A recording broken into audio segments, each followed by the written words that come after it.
7 is where you're going. And when you look at that AGM batteries, you're going to look into that.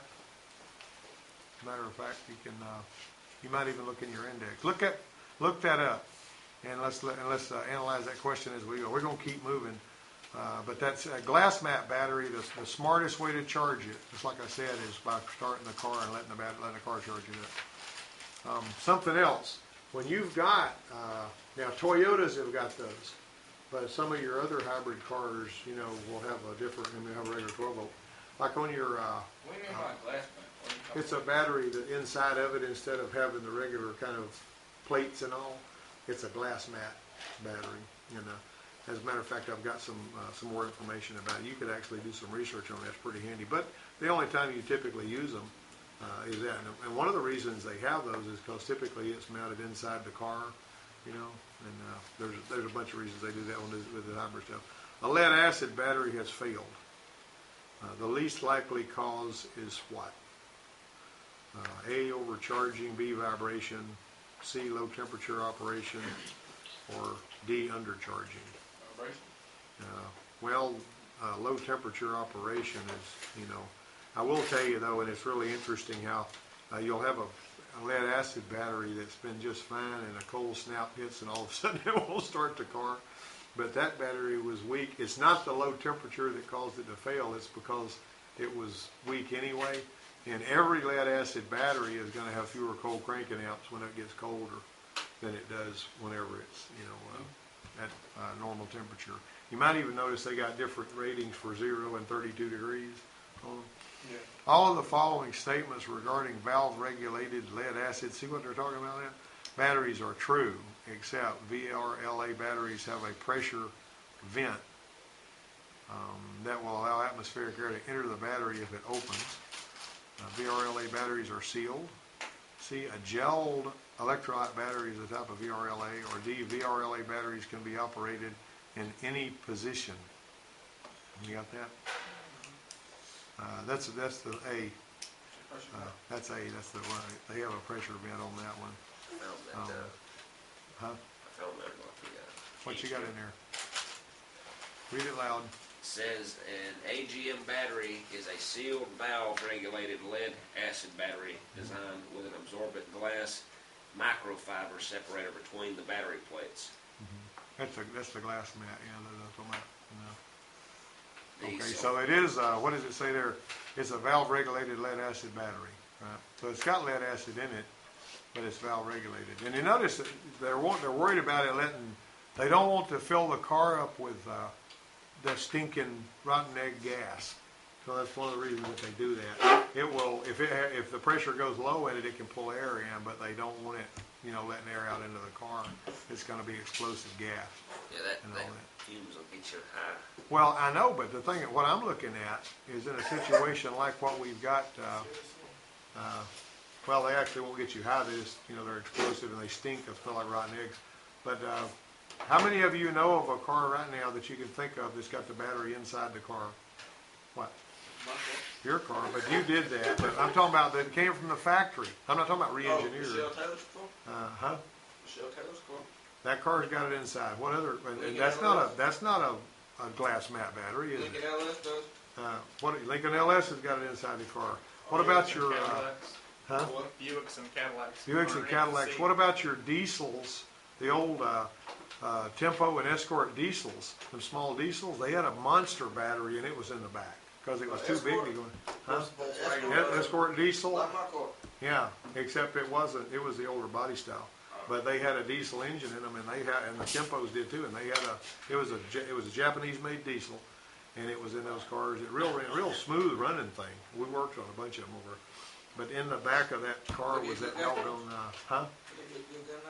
Good gas 55 miles to the gallon. What? I ain't kidding you. 50 to 55 miles to the gallon.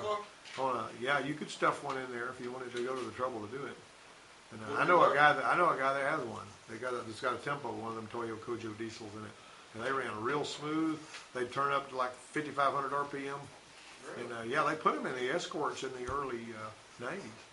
Or let's see, late 80s. I was gonna say that's a 93 there. Yeah, but they stopped doing that, I don't know.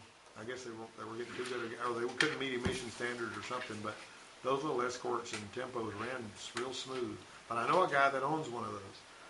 That's sitting out there. He bought it new, and then he sold it to somebody else, and then he got it back, and I think he's sitting out there in the weeds. He got it back because he wanted to get it going again because they don't burn no fuel. I mean, you can put it. Who has it now? Donnie Hughes has it. It's a little gold 2-door Tempo. It's got one of them Japanese diesels in it. I think it needs a cylinder head. I think it needs a head, and they're hard to come by. But anyway, what I'm getting at is Volkswagen Bugs had the battery under the back seat forever. You know, so why this is all of a sudden a problem, unless it's got something to do with this high voltage battery overcharging it or something, I don't know. I mean, it boggles my mind that they went to the trouble to come up with a totally different kind of 12 volt. Now on your Ford Escape, the battery, you got the battery up here under the hood just like you always did. Now, it doesn't start the car, but on these hybrids you still have 12 volts that are operating your normal stuff. I wonder if it's just production cost with the cable. I mean, think about them cables. I don't know, but whenever you get another battery, you need to put a glass mat battery back in there, basically. I mean, it needs to be put back like it was. But that glass mat battery, you'll destroy it if you try to charge it with a conventional charger. So you got to be really careful about that. Yeah, 'cause copper. Huh? What? Well, Mr. Brown, I'm not with them. Maybe the cost of the cable was. I think they've got more. They got an engineering reason to do that. They have to try to think about a totally Yeah, different. but you gotta think about it when you But first buy it. we'll dig into that deeper as we go. Technician A says nickel metal hydride batteries are an alkaline design. Technician B says high voltage battery packs are constructed using nickel metal cells connected in parallel. Oh, They have both. They're not connected in parallel. they're not, so, No. okay. What is the difference between batteries connected in parallel or batteries connected in series? How are they connected in a flashlight? Series. Series, exactly. What do you mean by that? Define that. What is it? How do you connect the battery in series? Negative, positive, negative, Yeah, positive. they're stacked in there so that you're multiplying your voltage as you go up. You know, how much is a flashlight battery have voltage wise? I don't know how big of a battery. 1.5. All of them. All of the flashlight batteries are 1.5 volts. Oh, okay. You know, more or less. I mean, like, you know, the D How many cell. batteries you got? This one here has got 3 in it. So it's 1.5, so. Yeah, 4.5 volts. 4.5 volts. Yeah. So if you take this, if I got enough flashlight batteries and I stacked them together in series, you could have hundreds and hundreds of volts, but you'd have to have hundreds and hundreds of batteries. And if you'll see that, these long sticks that they have in a lot of these, like in the Ford Escape, if you pull the cover off, you'll see long, you know, stacks of, you know, batteries in there that are wired in series. That's what they do on that. Now on this Toyota that we got out here, the Toyota black battery, and I need to take it apart so you guys can see it. What total battery? There's a battery, a hybrid battery I got under the bench we need to take apart so I can show it to you. And that battery there has got a bunch of little wafer type cells that are all clamped together real hard. And each one of those has got about 8 volts. But but I mean, anyway, they're actually, whenever they're stacked, they're wired in series with little strips on it. And so what you do is whenever you multiply all of that, you're going to get a lot of voltage. And that battery, when it came to me from Toyota, now listen to this, this is important to remember. That battery had been replaced along with the battery computer that went with it. Now, I've got the computer and everything. And it was a warranty replacement, and they didn't ever call for it back. And so the Toyota dealership gave it to me. And so I brought it over here, and it stayed in here, and I didn't do anything much with it. When Craig came, the guy that taught the hybrid course that I went to when I got that patch right there, he actually says, let me see this battery, because it had been in a box a while. I just never had dug it out. So he dug it out, put it on the bench, and he measured the voltage, and it had about 300 volts in it. And it had been sitting there for a year and a half. You know what I'm saying? I mean, it had enough voltage. It had enough voltage to kill somebody, yeah, that's right. So what I'm getting at is this stuff, this is serious business, even if it's an old battery. Here's something else. These capacitors that's in that thing that are about this big around and about that long, you know, the one in your air conditioning unit. You can take one out of your air conditioning unit that's the starter capacitor, and you can plug it into the wall and charge it up. And not only does it store all that voltage, it stores all the amps too. And what he did over there was he had this big wooden handle screwdriver about that long. He plugged one into the wall and charged it up. and then he shorted it out, and it sounded like a shotgun went off in there. It made a spark about that big around. He said, now this is one of these. He says, imagine 6 of them stacked together, and imagine you getting your hand into that without any gloves or anything else. Now, when you unplug those, when you unplug that safety plug on these, or turn off the one on the Honda, you know, the little breaker-looking thing, the way that thing is wired up, it bleeds all those capacitors down, takes everything away, and what you do then is you wait about 5 minutes, and while you've got your high voltage gloves with the leather protectors on and your 1,000-volt Cat 3 meters, you're going to check these big orange cables and make sure there's not any voltage there before you do anything. But and this thing that you get that you've unplugged, you put that in your dadgum toolbox and lock it up. So some yo-yo doesn't come by and say, hey, they left this out. Plug, snatch it back in, everything comes back up. Ford says you're supposed to put purple cones all the way around the back of the vehicle and use a technician disconnect tool. What's that? That is a hook that somebody's supposed to hold that's standing there while you're working on it. If this thing gets a hold of it and you start going, you can see your skeleton and all like they do in the cartoons. They grab you with this plastic hook and they pull you off of it. See what I mean? Is that nasty or what? That's what Archie said. But I was looking up a capacitor for somebody wanted me to put a system in their car. I was looking at the capacitor. I touched the capacitor. Yeah. The little condenser out of a distributor, you can charge it up with enough spark plug voltage to knock a tar out of somebody. You know, I don't know if anybody's ever suffered any damage like that, but what used to happen eons ago is somebody charge up one of them things, and they'd say, "Hey Joe," they'd throw it to you. You know, and you wouldn't think, you just pow, wow, you know, it's still like somebody smacked you. Where can I get one from? You don't. Yeah, you get somebody with a pacemaker or something, and you got potential. That's right. Yeah. You play a practical joke, next thing you know, you're on murder 2 charges. Yeah, he killed over, or murder 1. And because when the distributor first came out, there was he was an older technician, had a pacemaker, and he sat there and told him, you can't pull plugs out on the distributor list. Didn't kill him, but it dang sure caused him some headaches. Yeah, tells him. It wasn't regular points and condenser. Yeah, it's causing headache. Yep. 10,000 volts. Oh yeah, Donnie was over here, and this escort we got was over. Every time that coil fires, it pops 3 times. MSP? Pop, pop, pop. And it's like only at idle though. Yeah, I know. So it's sitting here idling. You crack it above idle, it goes to. It takes away that voltage spark. Anyway, he's over here, and I saw this happen. He says this thing's skipping, and he was leaning over the fender from the side, and he goes, I think it's this one over here. And that thing reached out and got him, and he rammed, you know, his muscle contraction. He rammed his knee against the fender and he banged his head on the hood. Wham, bam! Oh, and he comes back, and then he's sitting here and he says, did I bend that fender? You know, because it had a dent on it, and he knew he hit it with his knee. But that was really nasty, and you know, he didn't expect it to have a little hole in the wire, but that thing got him. I heard it go zap. You know, But not take up too much time, but I mean, when you start talking about practical jokes on the shop, and I'm a big practical joker, but I had an old timer. I was underneath the car working on a car under the dash. He thought it was cute. He'd take the old antifreeze bottles and you put the air hose in them and throw them under the car and make them boom. I thought, you know, this when the airbags were new. I came up, think it was all cute, and I come up and he's looking at me and everybody's laughing and they see my head and you know, you got that little sharp bar. It just slipped my head right there, clean up and stuff. what you're doing was It's you amazing what you you banged can your do. head and cut it open because Yeah, it when started I with jumped your head. up and heard that noise.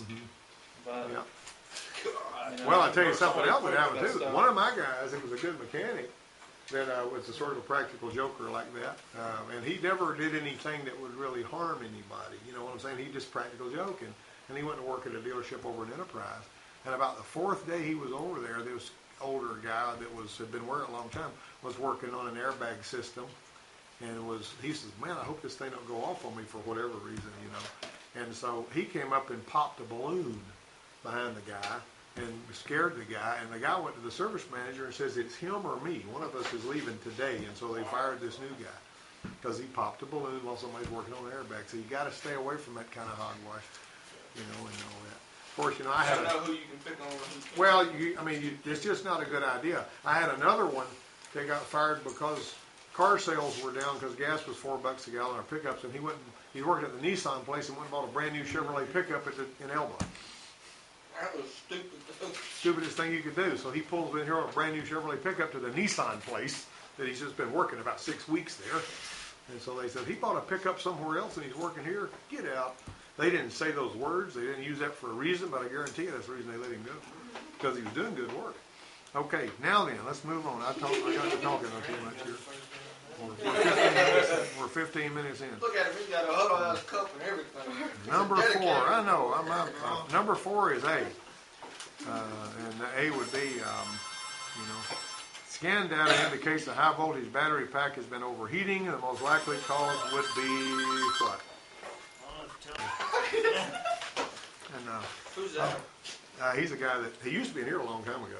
But anyway, I could tell you a lot of stories about him. But I'm not going to. All right, now then, we got, let's see, nickel metal hydride batteries are an alkaline. Now we got that, technician A. Okay, scan data indicates that a high voltage battery pack has been overheating. The most likely cause would be what? Probably B. What do you think? C. Yeah, that too. Open in the cooling fan circuit. Hybrid batteries and their electronics have got dedicated cooling. Now, some of them will take cooling and draw it from the interior of the car with some fans. The Ford Escape has got a dedicated evaporator and dedicated air intake that lets the air come in from the outside, be air conditioned, cool the battery. Ordinarily, think about this now, your battery pack, a battery typically works better when it's warmer, am I right? How many of you guys have ever took a dead battery that was totally dead in any kind of little electronic device and warmed it up and put it back in there and it works? You ever do that? You've done that, haven't you? All right, now what happens is if you warm up a hybrid battery, like in a hybrid vehicle with a high voltage, it doesn't work as well. You got to keep it colder. It works better when it's cold because of the nature of the battery than it does when it's warm. So you air condition that battery so you'll have optimum use of it. And remember, you're always wanting to keep the charge between, you don't want it to go below 20, you don't want it to go above 80, but it's better if it operates between 40 and 60%. See what I'm saying? You don't want to overcharge it, you don't want to undercharge it. So you got to rethink batteries if you're thinking hybrid batteries. The rules are a little different on those, right? Okay. Battery conductance testing is being discussed. Technician A says a conductance test is the same as an internal impedance test. Technician B says a conductance test is measured in Siemens, S-I-E-M-E-N-S, which sounds like a German company that makes phones and stuff, right? And injectors. Which technician is correct? That's number 6. That's B. Number 6, which would be technician B. A conductance test is measured in Siemens, right? Okay, all of the following statements regarding nickel metal hydride batteries are true except A, nickel metal hydride batteries have excellent cell life. Is that true or false? Nickel metal hydride batteries can be housed in a steel container. Nickel metal hydride batteries use potassium hydroxide for electrolyte. And nickel metal hydride cells produce 3.6 volts. That's not true. They're not going to produce any more than about 2 usually. I mean, if they do produce more, it ain't much more than 2. What do they usually use for? Huh? What are they usually used for? Well, they're used in these hybrid vehicle batteries. Now, I will tell you this. There are people out there, and this is interesting. You might want to... There's one guy that I know of that Craig talks about a lot that went through Craig's program, and he rebuilds hybrid batteries by putting lithium-ion cells on them. Now, what's the difference between lithium-ion and nickel metal hydride? How many of you have ever used nickel metal hydride batteries for anything else? The rechargeable ones you buy at Radio Shack. Oh yeah. And I had one in a VCR that we bought a long time ago. VCR. Yeah, and it was in a camera that we would use for filming ages ago. And the guy says, always put it on charge when you're out using it. We would film for 10, 15 minutes, then we'd put it back on charge. And it got to where the battery would only last 10 minutes because it has a memory. You know, it's just aggravating. But lithium-ion batteries don't have a memory. You know, and since then you've got your, the lithium battery that you got in your watch, that's a lithium battery. See? So they're different types of batteries, and they got different qualities about them. That's the long and the short of it is. Okay. Technician A says the main materials for the lead acid battery are lead dioxide, and sulfuric acid. Technician B says a large majority of lead acid batteries are recycled. Which technician is correct? Hold on. Huh? Hey, that's going to be C.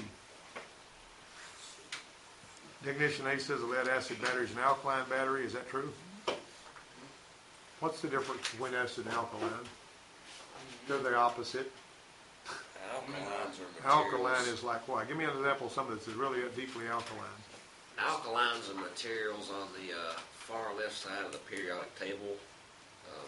pH balance. Yeah. They're usually What's the pH level of water? Neutral. What's the neutral level? 7. 7, exactly. Yeah, Sean's been places. All right. So, but if you go one direction, you get acid. You go the other direction, you get alkaline. So listen to what I'm saying because you need to understand this. Drano, the crystals, is alkaline. Cleaners are usually basic. It's not acid. It's alkaline. It's the opposite direction from acid, but it still eats stuff up. Right? You got it? Everybody understand what I'm telling you here? Acid is like your sulfuric acid. You splatter a little acid on your blue jeans, that's the last you'll see of that part of them, isn't it? And, but I mean, alkaline is just as caustic soda. Have you ever heard of that? Well, I mean, I guess if you hadn't worked in the industry, you won't hear. But that's like Drano, is what it is. Drano is basically caustic soda. So basically, you've got to be a strong balance. How many of you talked about this before? You take a lemon from the grocery store, stick a voltmeter in it, you're going to read voltage because of the unbalance. You see the electrolyte, it becomes an electrolyte. Okay, so just think about all that. All right, now then, Technician B says lead acid batteries perform well in low temperatures. Which technician is correct? Number 9, that's D. Pure water has a pH of what? 7. All the following are benefits of NiCad batteries except what? A, toxicity of cadmium. B, low maintenance requirements. C, long life. Or D, good low temperature performance. I'd say the good low temperature performance. All right. Good low temperature performance. Let's see, 11. Actually, according to the answer, key 11 is A, toxicity of cadmium. When's the last time you ever saw any cadmium? Never seen it before, right? I might be totally stupid, but I think freeze plugs are cadmium plated. You know what I mean? Or is that cadmium? Is that a different kind of a cadmium or cadmium? Cadmium. I actually thought they were galvanized. Yeah. I did too. Yeah. Cadmium blow. Well, no, actually, galvanized is like a bucket. You know, the freeze plugs don't have this, tinny look like a galvanized bucket. I always kind of thought they did. Yeah. Yeah. Well, they got a Color different like color. gold. They got that one color. Somebody tell me what freeze plugs are coated with. Are they galvanized or are they cadmium plated? I don't know. We need to dig on that. What's it? You got a smartphone. You can work on that. All right. Now then, let me see. Which batteries use solid electrolytes? Anybody know? That's D, lithium polymer. Currently, all electric hybrid vehicle batteries are of what design? That's when this book was published, right? They're nickel metal hydride. Technician A says actually the NiCad batteries are the ones that got the horrible memory about them, by the way. It's easy to confuse that because NiCad and NiMH, and then you got your lithium ion. Technician A says one type of nickel metal hydride cell is cylindrical. Technician B says one type of it is prismatic. Which technician is correct? And that's number 14. C of them. C is both of them, right? And let's see. Technician A says always use caution to avoid moisture when working around high voltage systems. Why would that be? Shocking. Yeah. Does water conduct electricity? Yeah. No. No, pure water. It's got to have minerals in it. Distilled water doesn't conduct electricity. It's got minerals in it, it will. Yeah. You know that? Did you know that? So you knew that, didn't you? My son Matt said that whenever in the nuclear, on the aircraft carrier, the nuclear business, he said they purify some of that water to where it's so pure that it's unsafe to drink it. What? It's too pure to drink. How is water too pure? I mean, I don't know, but he told me that. He says it's so pure, and it's been altered to the point where it's so pure that you can't drink it. I mean, because it's, that's just really strange. But anyway, now that nuclear stuff is all weird anyway. I'm not going to go there. Let me see. My son works with nuclear aircraft carriers, and my cousin works with nuclear weapons. And so, but I don't work with anything nuclear, except some of my students. Students are pretty nuclear. All right, let's see right here. Let me go down here. Next one.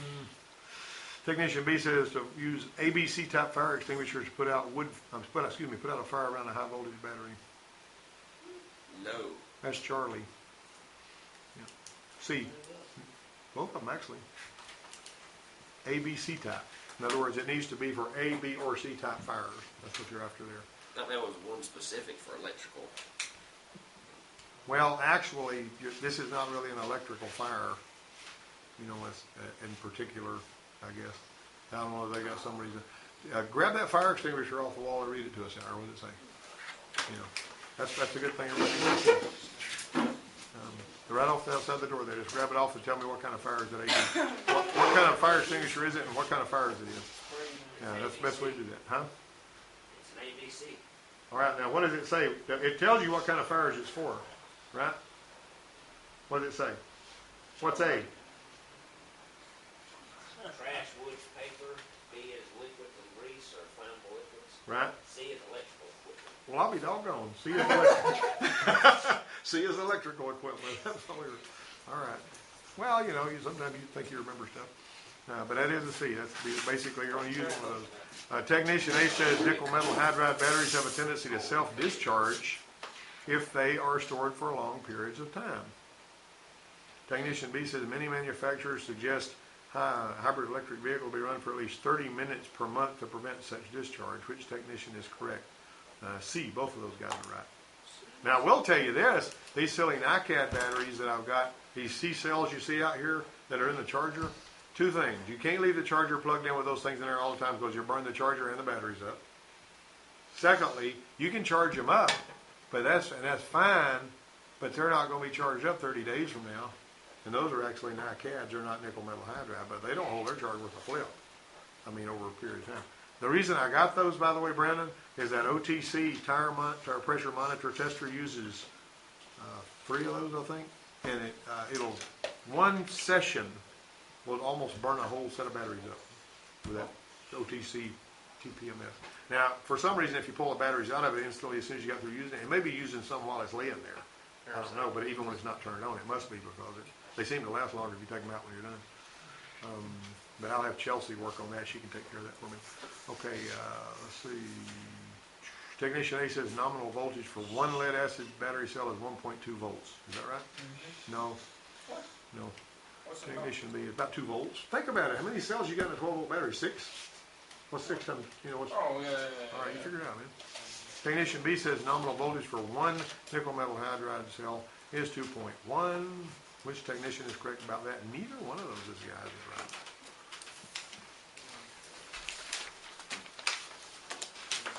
What is nominal voltage? You got the book over there. What's nominal voltage for a nickel metal hydride battery cell? Find it in there.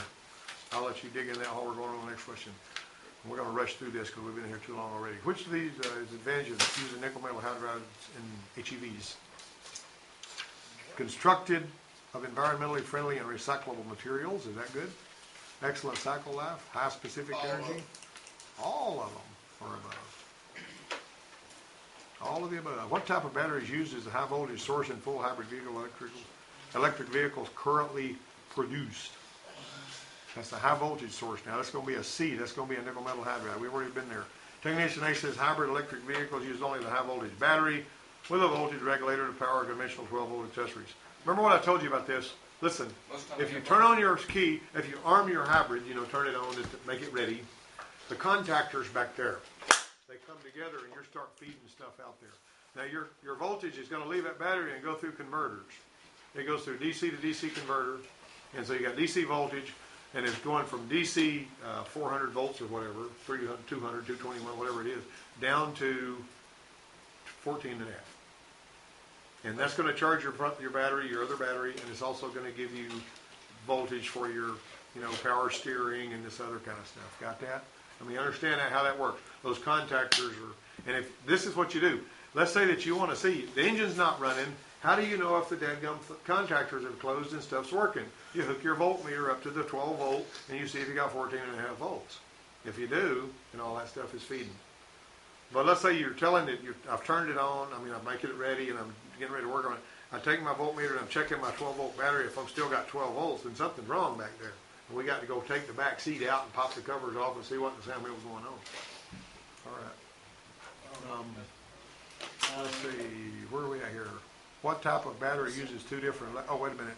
I did not go there. Technician B says hybrid electric vehicles use a high voltage battery to power the electric drive motor to propel the vehicle, and a conventional 12 volt to power the other accessories. That's right. And B is right on that one. He's the guy. So what type of battery uses two different electrolytes? NiCad, potassium phosphate, sodium metal chloride, or lead acid, 21C. Got it? A high voltage battery pack used in a hybrid electric vehicle is composed of many individual cells connected in series. Yeah, it's not complicated. Technician A says the state of charge in a nickel metal hydride battery can be determined by measuring cell voltage. Technician B says many factors should be considered in determining the state of charge on nickel metal hydride battery, including temperature, output current, cell voltage. Which of these guys is correct? B is correct on that. Did you know that though you can plug your scan tool into a hybrid vehicle and you put that scan tool in there and it'll tell you typically how much each cell has in it?